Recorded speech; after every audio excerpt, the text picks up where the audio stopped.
Luminous Souls. Thank you so much for tuning in. Your presence is both welcome and needed in this sacred space. This is Faith-Inspired Action, the podcast. I am Tara Todd, multi-passionate healer, faith fanatic, plant medicine enthusiast, and co-creating queen. Nope, never been called modest. But I am your host, and I am so excited to venture on this journey with you. I help people remember who they are and harness their power to curate the life they desire. So we'll have conversations around mindset, metaphysics, faith, personal development, and expansion. I believe in one consciousness and the interrelation of all living things. So let's water each other's tree, nourish one another's soil, and empower humanity to align, transform, and transcend into their divinity.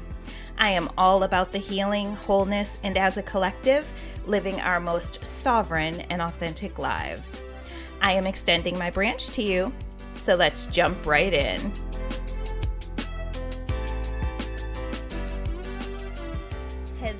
Hello, my luminous souls. Welcome to another episode of Faith-Inspired Action, the podcast. I am so excited for our conversation today. I've been just really kind of like buzzing to release this one. I've kind of had it in my arsenal, and so I'm just so ready to share this information with you guys and just get into the juicy goodness of it all. So today's conversation is about trauma and just being in survival mode and what that does to your body and how it can change your life. And I think it's a very important topic, especially to me, but we all experience trauma at some point. And even if we don't recognize it, doesn't mean it hasn't happened. So for those of us who kind of try to manage our stress hormones and like nurture our bodies a little bit more, this is going to definitely be informative. But for those who don't recognize trauma, I pray this will be a light into your darkness and a life-changing opportunity to seek and find healing.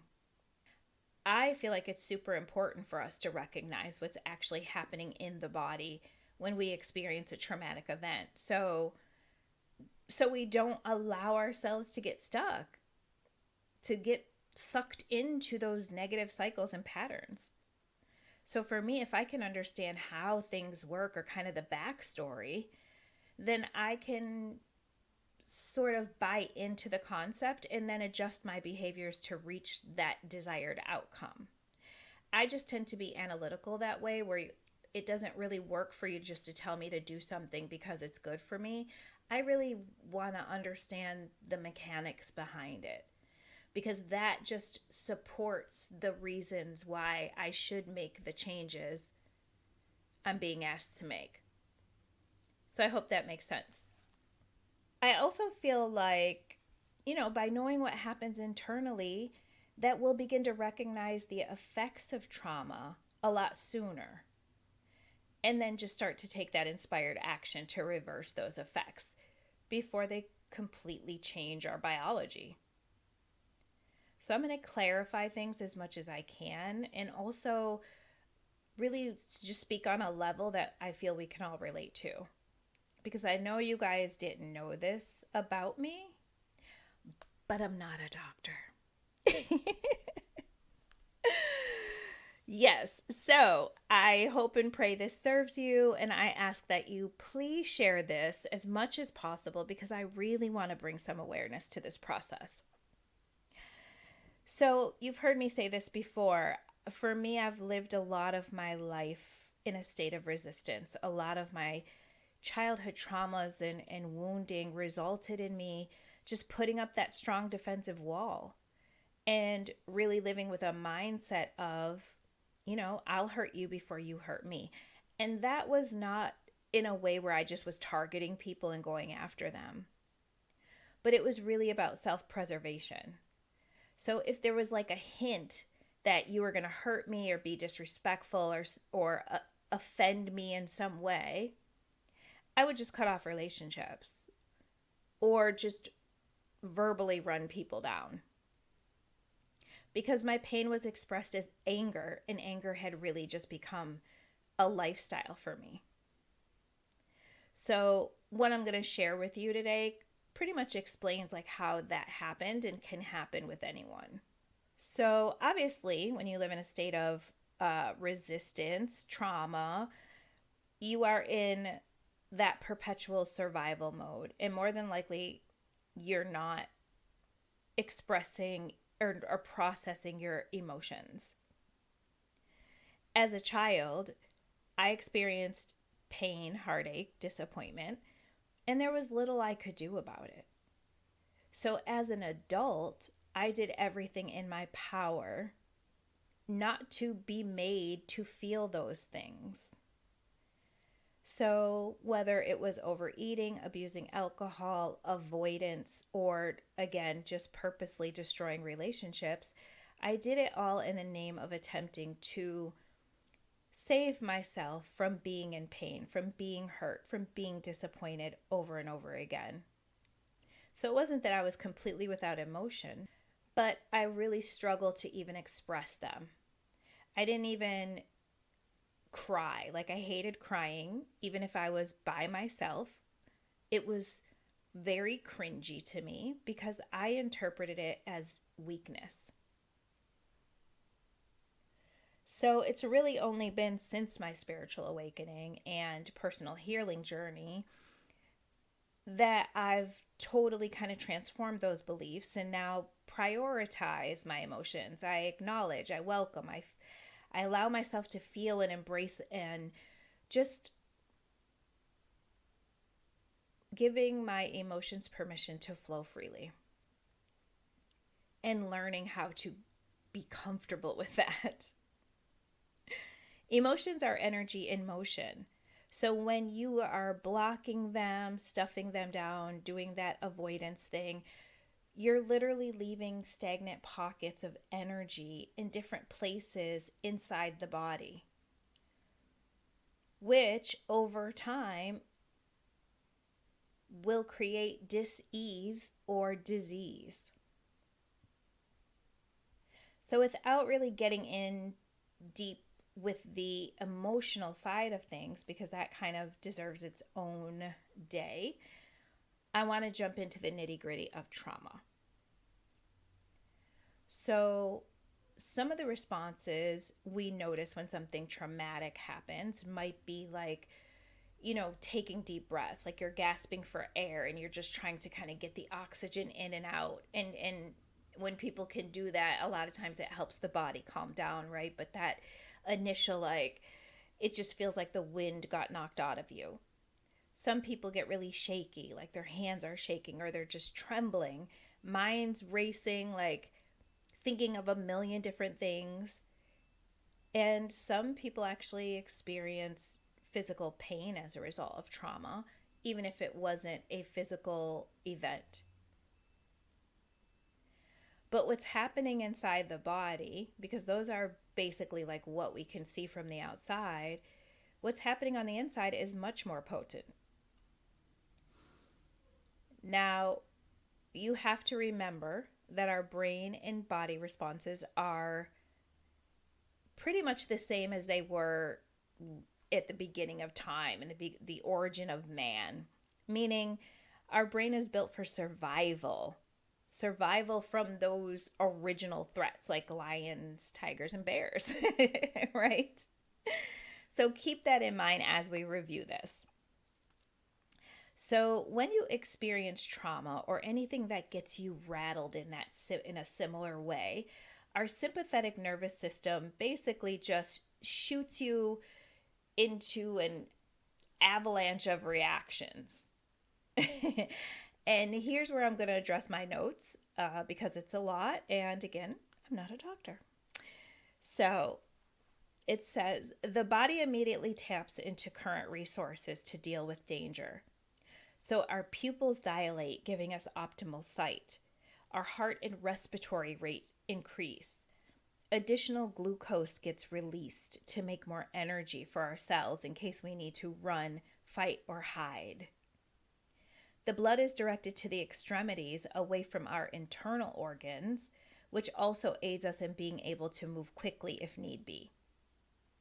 The immune system will dial up and then back down as adrenaline and cortisol flood the muscles, which provides a rush of energy. Again, to help us either escape or fend off a stressor. Circulation is moved out of our rational forebrain and instead relayed to our hindbrain. So we have less capacity to think creatively and instead just rely more on our instinct to instantly react. So those are the things that are happening in the body when we experience a traumatic event. And it's a lot. But that's all a part of that fight, flight, or freeze response. And it's a pretty intense series of changes that are going on. So the body basically it's built for short-term stress. It goes through something stressful, and then the hopes are that we return to kind of that baseline and kind of restore those vital resources.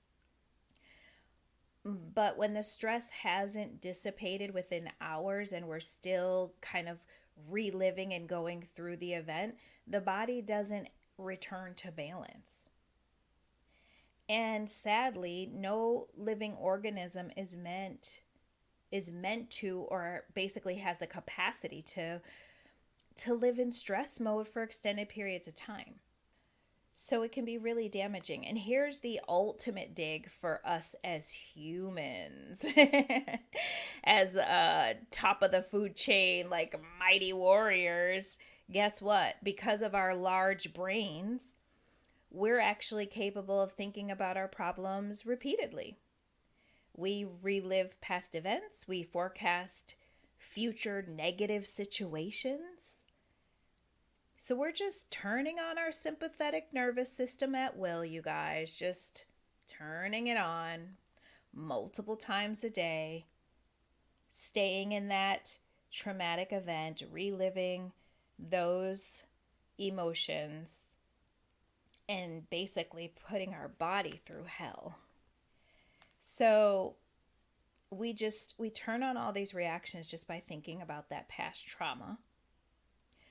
But they also happen if we create a future negative event. Then when we do that, what if, what if I'm walking down the sidewalk and a boulder falls on my head? Like crazy stuff. We do it. And the kicker is your body doesn't know the difference between an original event that actually really happened and all the replays that we initiate or stories we create.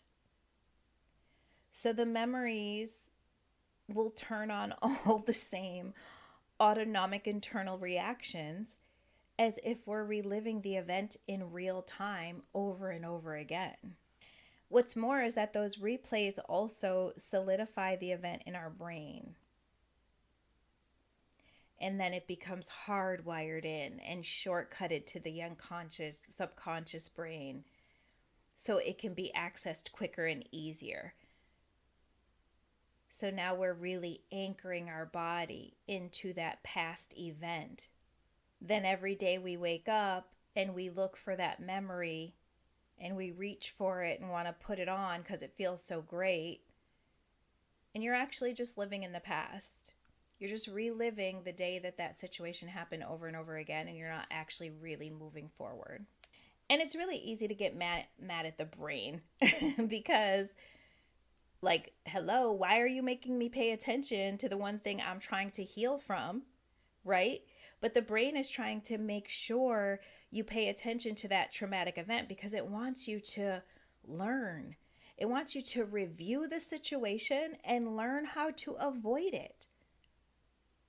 Your brain doesn't want to have to keep saving you. So it's basically saying, hey, I need you to pay attention to this because this was not fun. And maybe if you learn how to not allow that to happen again, then I don't have to keep jumping into action and turning on all these systems and fire alarms inside of you. So the brain will keep drawing your attention to that event over and over and over again. And it seems really counterproductive in this life, right? Because we're not really experiencing the same kinds of threats anymore. But at one time, all of these reactions were vital to survival. And what the brain really, really loves to do is create a pattern that it can shortcut and hardwire. And that way it can just run on autopilot. And the brain can free itself up to pay attention to other things. And I have to be honest, and this is my little tangent for you. What's interesting to me really is how efficiently our brains work, but yet how many people do we see run into a brick wall again and again and again, like refusing to learn from their mistakes? Like, how are you doing the same exact nonsense, meanwhile expecting different results, and then mad at the world that you're not happy, but yet still unwilling to learn or do something different? Like, seriously, it's mind-boggling. But yet we know so many people who are like that. Anyway, here's the thing. Memories are created when there is a strong emotional component, whether that is good or bad. So basically, emotions are actually the feedback of past experiences. So again, when information comes into the brain, it gets organized by pattern. And then the resulting chemical that is sent throughout the body is the emotion. And the longer we keep reliving the trauma, the more prevalent the memory becomes. The memory literally gets kind of inscribed into our neural architecture as like an image, like a holographic image almost, like a painting on the wall. And then the stronger the emotional reaction, that emotion actually gets stored in the body. So the more prevalent the memory becomes, the stronger the emotional reaction, the more anchored in it gets, which eventually means the stronger the change will be to our internal chemistry. Because as we're going to talk about, it literally can change who you are and who you choose to become. We think neurologically and we feel chemically, but biologically, we can become stuck in the past. So just take a moment to think about some of the really strong memories that you've had. You may be able to feel that emotion most of the times when we think of something happy, we immediately smile, right? It just feels so good. But it can also bring up smells, bring up sounds, bring up visuals, right? Depending on how deeply ingrained it is. So again, the more you replay it, the more solidified in your system it becomes. Just think about when something negative has happened to you. You share it with your parents, your kids, your coworkers, your friends, social media, of course, right? And that's on top of like all the times that you've relived it in your head.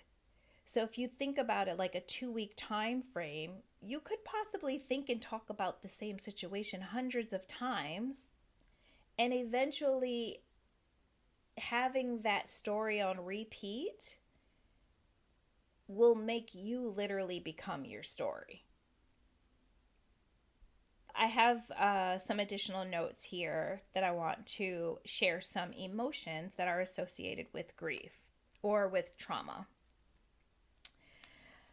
Sadness, pain, victimization, grief, guilt, shame, anger, hatred, despair, rejection, shock, fear, anxiety, worry, overwhelm, anguish, hopelessness, powerlessness, isolation, loneliness, disbelief, and betrayal. How's that? Quite the list. Now you understand why I couldn't memorize that.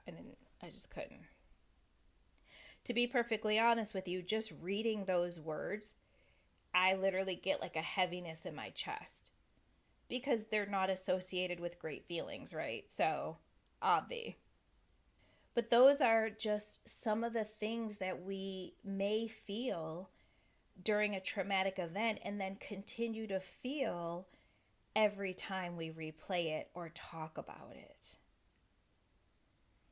And that's just a lot of stuff happening inside the body.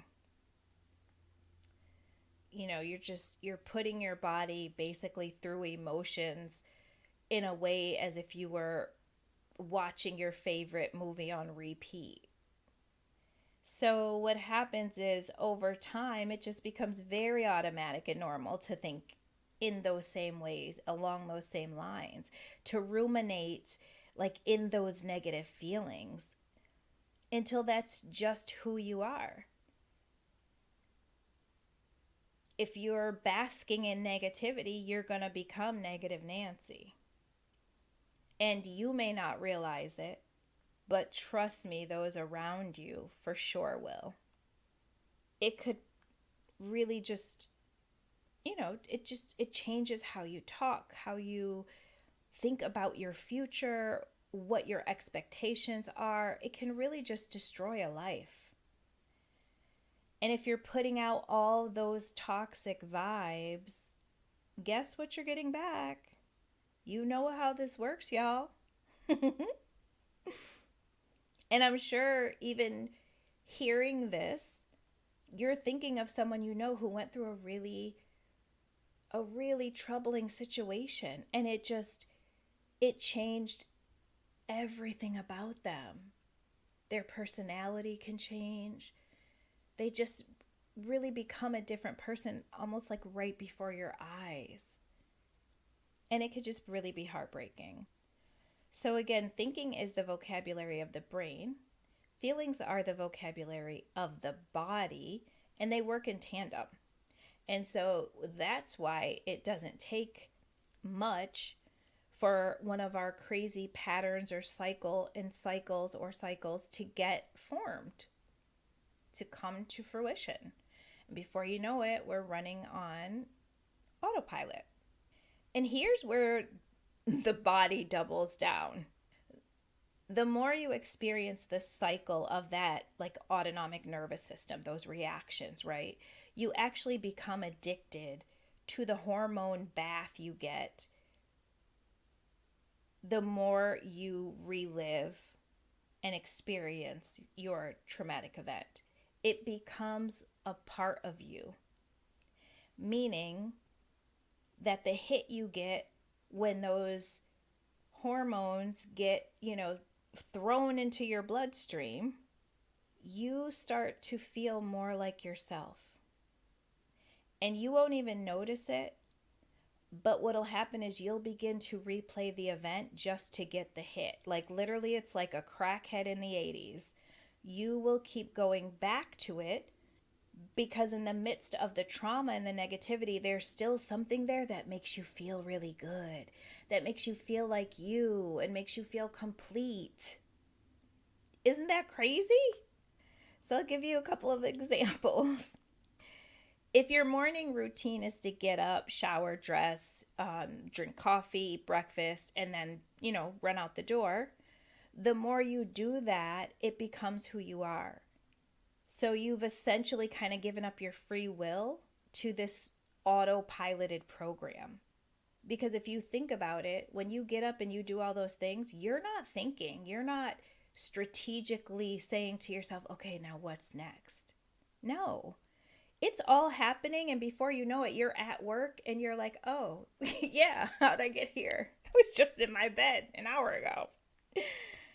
But the more you continue to perform the same behaviors, you're just reaffirming the pattern, making it more difficult to break, and making it feel more like a part of who you are. There's some people, and we all know them, who cannot function without like their favorite morning beverage. So whether it's coffee or green juice, smoothie, even those who want a shot of Jack Daniels. Not my preference, but we know it happens. And then it's like once they have that, they feel like they're fully themselves. It's like, oh, something like comforting comes over your body. Yeah, partially it might be the beverage that feels so good. It makes you feel really good. But it's also the release of dopamine or oxytocin or some other feel good hormone that gets released when you have it. And again, it seals in that habit. It makes it easy for us to just unconsciously go to our chosen beverage, feel really good while doing it, and not even really be fully aware that we're doing it. Because it's just a part of who we are. It just becomes second nature and so natural. Some people experience enough pain and disappointment that they really just start dealing with people from behind a protective wall of self-preservation. They stop putting emotion into things and become very hardened toward the outside world as a whole. And that was me. Again, it's not that I was like looking to be mean to people, but if I felt like I was being treated poorly or had a hint of disrespect or thought that someone was going to try and hurt me from an emotional standpoint, I'd hurt them first. Most of the time it was with my words because the bark's pretty big. Sometimes it was cutting them out of my life. But since it was in the name of protecting myself, I didn't have much of a conscience about it. I'd say what I wanted, when and how I wanted to, and leave it for them to figure out. Like, you asked for it. That was literally my attitude. I didn't really feel bad because the voice in my head was telling me, well, they were going to do, the same thing to you or something to you. So we just beat them to the punch. Pat yourself on the back. You escaped another one. And that's crazy, right? That's crazy because not everybody's out to get us. So to live like that, it's just a lot. I had so much unprocessed like emotion in my body, the pain, the disappointment, the heartache. And so that's what I gave out. I became my story, and everything that I did was essentially rooted out of that story. So every thought we have causes neurochemical changes. Your thoughts, your lifestyle choices, your diet, all of that contributes to our genetic expression. So the change that actually happens in our biology is the way our genes express themselves after we have allowed our bodies to live in survival mode for significant periods of time. So when we have one or more negative patterns, negative autopiloted programs just running at will, and then that overactive like hormone production just coursing through our veins 24/7, it literally wreaks havoc on us at a cellular level. It causes dysfunctional signals in cellular communication, you guys. Like, the outcome of that is genetic mutation, meaning dis-ease or disease. It can literally upend your entire physical experience and change your life for the worse forever if you do not address these things. And I actually feel like for me that I'm really fortunate in my situation because, man, I was angry a lot. I was angry, I was overweight, and I didn't really have any semblance of a healthy lifestyle physically, mentally, or emotionally. But fortunately for me, my body was like a rock solid bull. Like, I went to the doctor regularly. I would have, checkups, and I never had similar health issues to what I would hear other people talk about. So I definitely feel like I was really blessed with some like hardcore genes in both of my bloodlines, because I got really, really lucky that those decades of that intense, anger and stuff just being stagnant in my body could have really, really done a lot of damage. And I would have been a completely different person today as a result. Good news for everybody, whether your genes are super strong and, strong like bull or not, all of the things that I've been sharing with you are reversible. All those negative effects, all of that body stuff, it's reversible. And it doesn't necessarily require you going to the doctor and getting, boatloads of like a bunch of medications. If that's your jam, God bless you. But honestly, what's required even more than which direction you take to seek help is that you have a commitment and a dedication to seeking that internal guidance, that internal healing, that internal system that God gave us to speak to our bodies, to speak healing over our bodies, and to also actively heal our bodies by taking inspired action that's available to us. If any of you have watched the movie Heal, or even heard anything about the extraordinary miracles that people have done restoring their bodies, healing their bodies from things like cancer, diabetes, heart disease, and they've done it with really holistic methods because we have the ability within us to heal. God implanted that in us. That's a gift. But we've been conditioned to believe that gift is not as valuable as it really is. And so our first thought when something is wrong is to run to the doctor and take a pill. Again, if that's your jam, God bless you, but that doesn't have to be the route you take, is all that I'm saying. At the end of the day, what I care most about is that you receive the healing that you desire to have. So I want to go ahead and bring the train home. My main objective was to help you understand what happens when you go through a traumatic or wounding experience, with the hope that you can just be gentler and more gracious and loving to your body. And I also felt like it was really, really important to just validate your emotions and your feelings with regard to how challenging it can sometimes be to heal and restore ourselves, how challenging it can be to go through trauma and suffer wounds and then try to come back stronger and better. It's a journey, and it's not to be taken lightly. And I give anybody who's on the journey a lot of respect. Another really important thing that I wanted you to be able to take from this is just to help you more easily recognize patterns, whether they're deep, negative, traumatic wounds, or just patterns that you notice that you're like, hey, I'd like to shift that.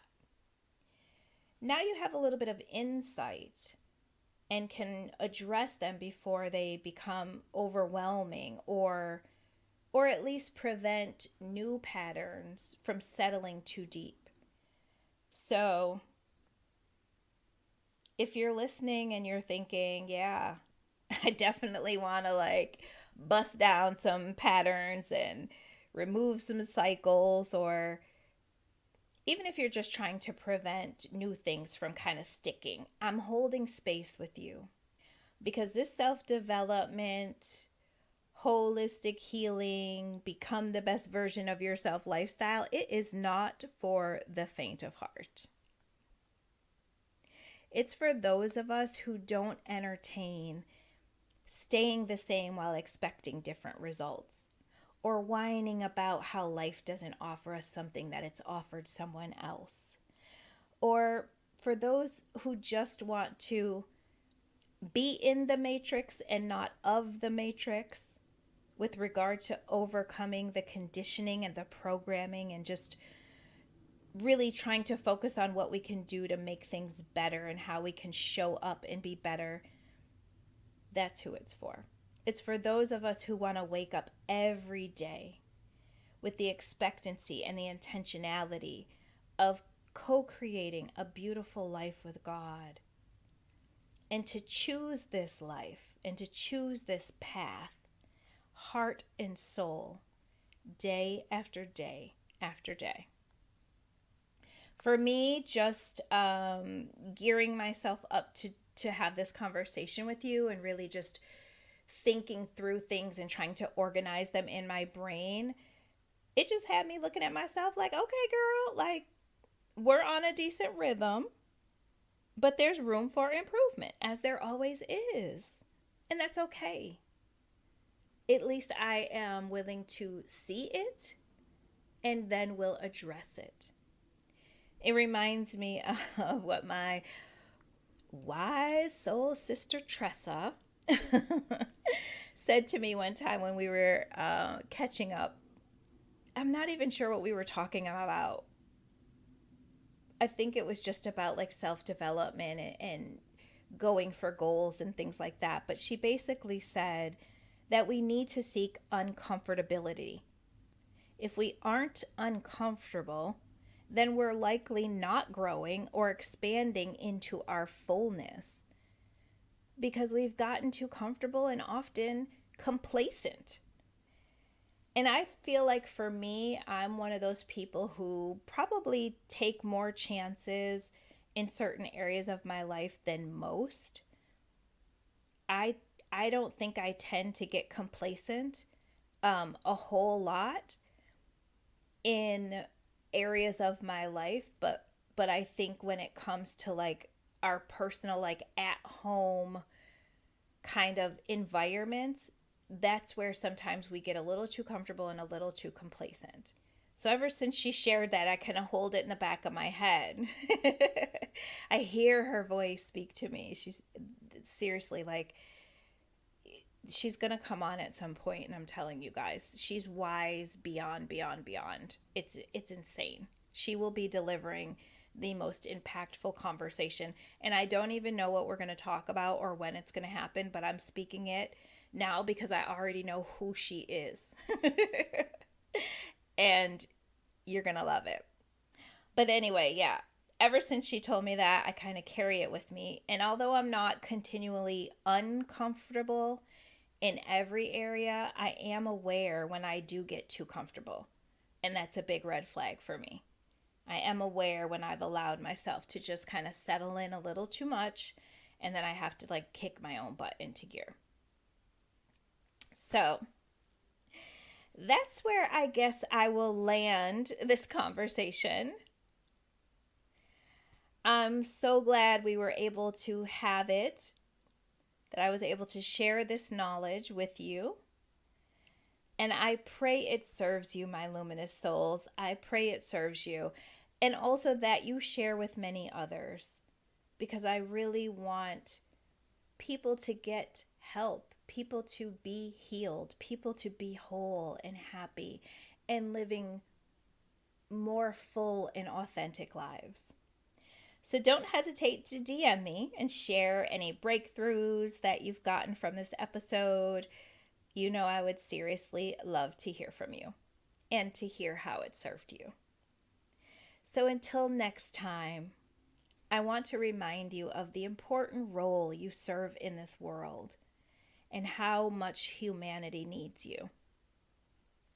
I love you, and I speak blessings into every area of your life.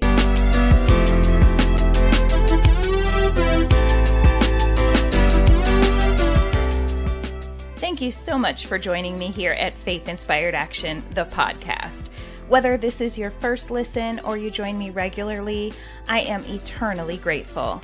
I hope you enjoyed this episode. Please do me the honor of liking, subscribing, and leaving me a comment or review. I'm totally up for connecting online too, so please follow me on Instagram at Faith Inspired Action. Then go to my link tree to join my private Facebook group and check out my current offerings. I welcome your questions, feedback, and insights. Also, if you have something amazing to share with the world, I'd love to invite you on a future episode. Just direct message me a basic synopsis of your story and include your email. Until next time, I love your luminous soul, and thanks for sharing your light with this community. Music written and produced by my brother, Gabe Taylor, at Lord Kingdom Productions. All rights reserved.